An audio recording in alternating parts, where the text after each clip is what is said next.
It's hard for people to be themselves. They don't like themselves. They don't like what they are, and so they like to pretend that there's something more exceptional. But what people really seem to enjoy is people who don't do that. People seem to really enjoy people who just work at being a better person and being better at life. You can learn a lot from someone about how much attention they spend on other people's failures, right. How much time they spend pointing out other people's failures, and how little time they spend reflecting on their own. Yeah. I'll be the first guy, if I fuck up, if I get angry at something I shouldn't have got angry with, I pride myself in calling myself out. Because a lot of people have a hard time defining themselves. They define themselves by failure because they failed. But I'm like, you're not your failures, you're you.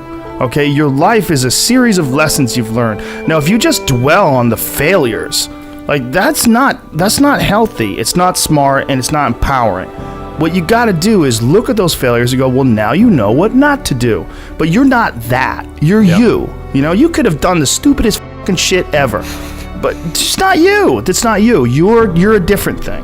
You're the being that's experiencing all these failures. And if you know that they're ups, then you've learned. Okay? If you repeat them over and over again, well, then I can't talk to you. I mean, that's the bright side of tragedy. So when you come through it, you really will have an appreciation for the moments without tragedy.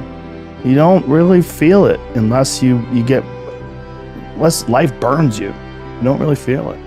Understand that you can struggle, and you can realize that sometimes when things are really hard to do, you think, oh my God, I gotta stop doing this. But once you do it and you complete it, you have a satisfaction, this sense of satisfaction that you did something really difficult that is irreplaceable. I think the idea that's important is action. Do things. Yes. Actually do things. To procrastinate and sit around and debate things forever before anything gets done, yeah, there's a proper balance though of enough action and enough thinking. That's what I like about physical pursuits, man. You find out who the fuck you are. You find out whether or not you're that person who can keep going, whether you're that person who is consistent. So many people, they start off like, I'm going to run a mile a day, and they run a mile a day for a couple weeks and they fuck off. It's consistency. Just showing up when you don't want to show up, forcing yourself to do things you don't want to, but then reaping the rewards. I think also stepping away from the hum of civilization is good too, because whether we like it or not, we're caught up in the hum of civilization in a way that it's almost impossible to measure. It's happening to you if you're in traffic. It's happening to you when you're around large groups of people. There's a constant inundation of input from other folks. And when you're in the woods, one of the first things that you realize, especially when you sit down and you look out over a large ridge and valleys, you see the mountains behind it, you realize this stuff doesn't give a fuck about me. Right. It's been here long before me. It'll be here long after I'm gone. Perspective. Yeah. It's the ultimate perspective enhancer.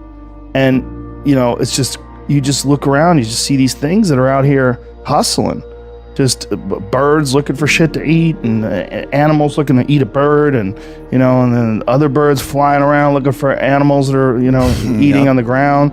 It's crazy. It's something that if you're not accustomed to it, it's not a normal experience for you.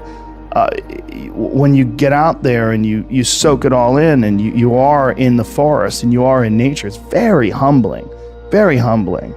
It just puts it in perspective. Like, you're just a part of this insanely huge ecosystem. Mm-hmm. And these cities and this this unnatural thing that we've created that we really haven't adjusted to yet. It's not good to spend that much time in that, because also you can get caught up in the way everybody else thinks. And they're not always necessarily thinking in a way that's beneficial for you or for them. I don't think we're programmed to be steady and stable, because I don't think there's never a time in human history where life has been like super peaceful and easygoing. Like, you have these little kind of breaks where no one's coming over the hill with a sword and a fucking gang of barbarians. The orcs are not breeding for a little while. So you get a little break, and that's part of what people appreciate about life is those breaks. But you have to have the chaos too, and I think it's kind of built into the system that there is always going to be this up and down. And I think it's also built into the way you interface with life. You know, you're not always going to feel great. You're going to have weird days, you know, but those weird days where things are shitty, one of the things it does is it really makes you appreciate the good days. No doubt. I think if every day is too good, that's the problem with people that are on like certain medications. It sort of make everything a 7 or a 6 all day, every day.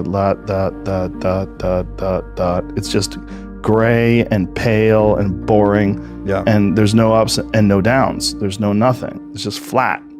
I'll take the life of the poet, the 1s and the 10s, those screaming, blistering 10s, and those fucking heart-wrenching 1s. Like, for sure, I'll sign up for that. What else are we gonna do? Try and just ride out the middle ground? Like, that's just less interesting to me. There's a lot of lessons in those 1s. You know, the biggest ones. You come out of those like a different person. Like you learn things. Your mind has to seek discomfort. It has to seek these difficult tasks. You have to enjoy it. And you have to figure out a way to make your mind enjoy those things. And some people it comes easy and some people it doesn't. Some people it takes a long time. I always tell people the best thing you could ever do is force yourself to a schedule. Just write it down. Like today I have to do an hour on the treadmill. I have to do an hour, no matter what. Even if you're fucking walking on it, you're doing an hour on a treadmill. The next time you're going to do it, just, okay, you did an hour and this is the amount of miles you got in. Next time, you're going to, add 3 miles. Put an extra 3 miles in that 1 hour. And just keep doing things like that. Write down, today I'm going to do 100 push-ups, and I'm going to do 100 sit-ups, and I'm going to do 100 chin-ups. That's today. And then force yourself. Force yourself to adhere to a schedule. Make a Monday, Wednesday, Friday workout schedule. Give yourself some time off, Like, don't even crush yourself to the point where you can't do it. Make it so that you really appreciate those Tuesdays and Thursdays. But on Monday, Wednesday, and Friday, you're going to fucking get after it. And this is what you're going to do. Most people just try to go work out.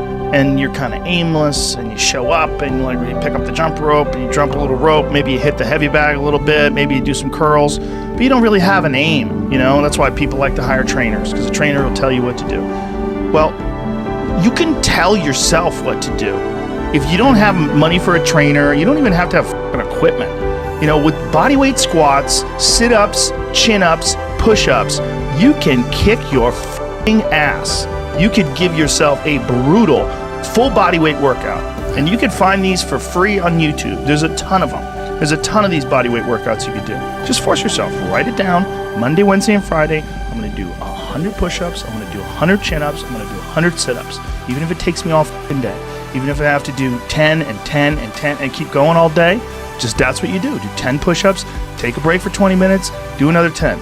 But get those 100 in. You gotta have discipline. Motivation's great. I love it. I love music. I love watching a David Goggins clip online, or Cam Haines, or Jocko Willink, or any of these savages. There's so many people out there. You could watch one of their videos where they tell you what to do, and you just get fired up and you want to go do it. But that's not always going to be there for you. No. Sometimes you gotta decide. Check the box. This is what I'm doing every day. Yeah, you get Rain used or to shine. doing it. Yeah. This is what I do. This is what I do.